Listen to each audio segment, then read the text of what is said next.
So hi everyone to today's lecture. Today we are going to continue to talk a bit about the multi-object synchronization, chapter 6 in the book, and then we will talk quite a bit about the scheduling.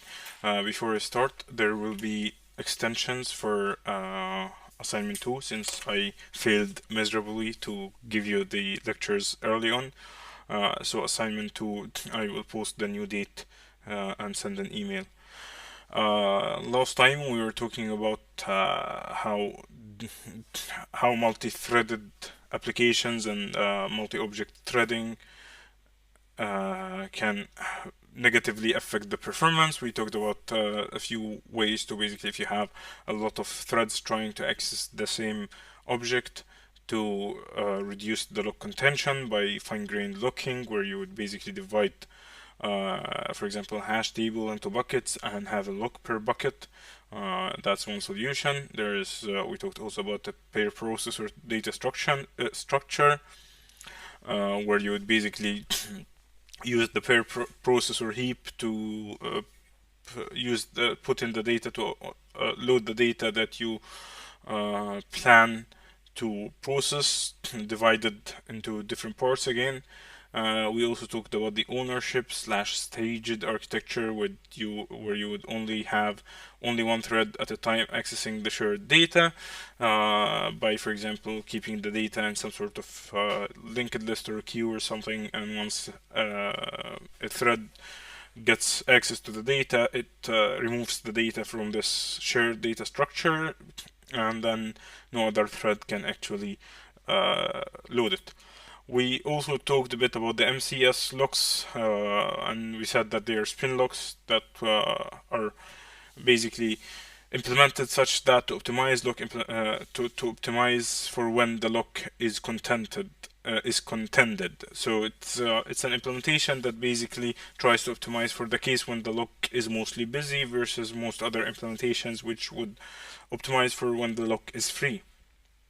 There's the RCU read copy update implementation, where you basically have more of a stronger guarantees on when running with writing, when the thread is writing, versus if you're running to read. So threads that are reading the data have more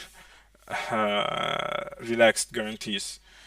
And both of them, we said, rely on atomic read, modify, write instructions. And last lectures, I felt that it was turning a lot into this and that and read and write, and I think I saw that many people were confused, so I hope this helps a bit. So the MCS locks and the RCU locks, these two are basically not to be used unless you have profiled your application and found that the lock is a contention point. Otherwise, use techniques from that we have discussed previously. Do not use these two because they will just slow your whole system for no good reason. Versus if you do the fine-grained locking, where you divide, for example, a hash table into buckets, then you'll get more streamlined performance by just doing that. Let me just try to, yeah. So, and last time we started talking about that there is a problem with test and set. And the main problem is that if you look at this code, where you have a counter, the increment function, that uses the test and set atomic function to basically have a lock on on some data structure, which is or on some data, which is in this case the value, and then you basically increment the value plus plus, and lock is free. And then you basically have a memory barrier to make sure that everything before that is implemented with absolutely no out of order execution. That everything before that is implemented before everything that comes after that. And then the problem occurs when many processors try to acquire the lock at the same time, because what would happen is that if you have multiple processors, each processor will have its own cache. And last lecture we talked about how the cache hierarchy looks like in your system. And then using, since you have your own cache, then you will need to synchronize your cache once an operation has happened. So if one thread at core 1 changes the value to from 0 to 1, then another thread at core 3 that is now gets scheduled on core 3 and is trying to increment the same value will actually have a cache miss because the value has been updated, and the thread on core 3 doesn't have the new value, so it will need to flush its cache, it will need to flush its pipeline, and it will need to basically fetch the data from the cache of core 1.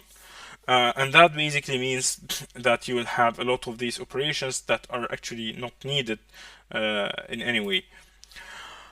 And you also might have the case where the value pings between caches. So you have basically thread 3 and thread 4, so a thread on core 3 and a thread on core 4 that are going to run, and then the thread at core 1 is going to run again.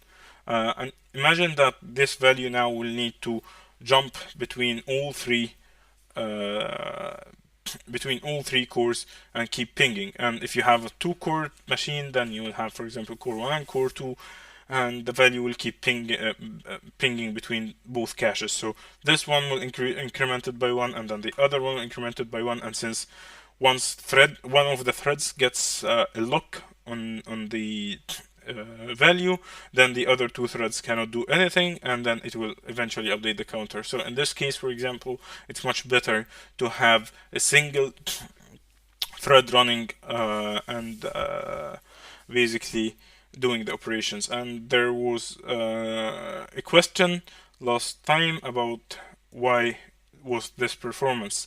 If you have one thread running on one array and 2 threads running on 2 different arrays, the 2 threads running on 2 different arrays will actually, since the 2 arrays are completely so you divide the arrays from the middle, and then you have the right hand array sort of and the left hand array, if you may say that, and then each thread will operate on these, and there will be no cache misses, because cache I actually reread what happens again, because the cache gets loaded in some defined word size, so 64 kilobytes for example per every cache read, and that's basically trying to also predict what next data you're going to use to. And if you have 2 threads that run on odd and even, then the odd one will actually run, and then trying to basically optimize the cache will try to fetch new data, and that data will be typically the next 64 kilobytes. But this is not the data that thread is going to use anyway, because that thread is going to use the one after, or will need other data also besides this 64 kilobytes, because this 64 kilobytes does not have to contain all the data for the next odd for the next odd entry in the array. So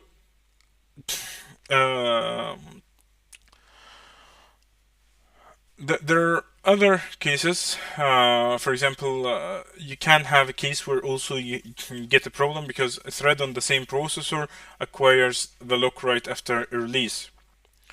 While at the same time, what is happening is that so the thread on the same processor is kind of fast, so it gets the lock, while the other threads are try to get the lock, not knowing that still that the thread on the same processor acquired the lock. So the data will be propagated to the other threads running on the other cores, while it's actually going to need another propagation because already another thread is changing the data. So suppose that it's the I++ incrementing function So suppose that it's this function, and you have 4 cores, and for each core you have 4 threads.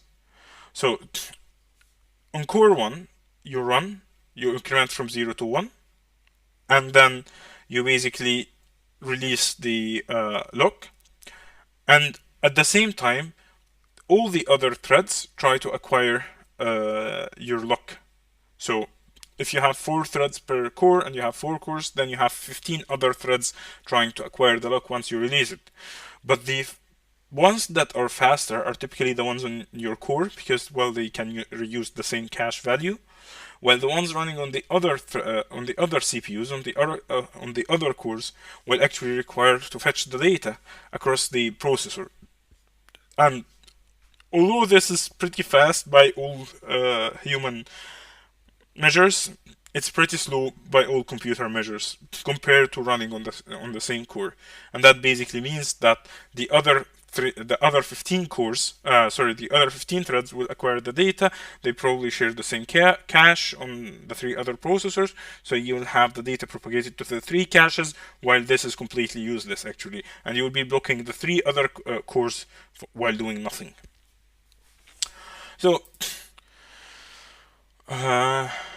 and if the critical section is short, so if it's just something like I++, then value plus, then what will happen is that you will end up in a situation, in a very weird situation, where you have even the critical section finishing before the data has propagated to the other caches. So this is the curve that we showed last time on how MCS locks perform versus if you just use test and set locks and test and set locks. They're both, I mean, we talked about test and set, but we have not talked about that, but it's pretty well described in the book, and it's not really something that we need to talk about. And as you see that as the number of processors increase, then the time required increases by the other machines.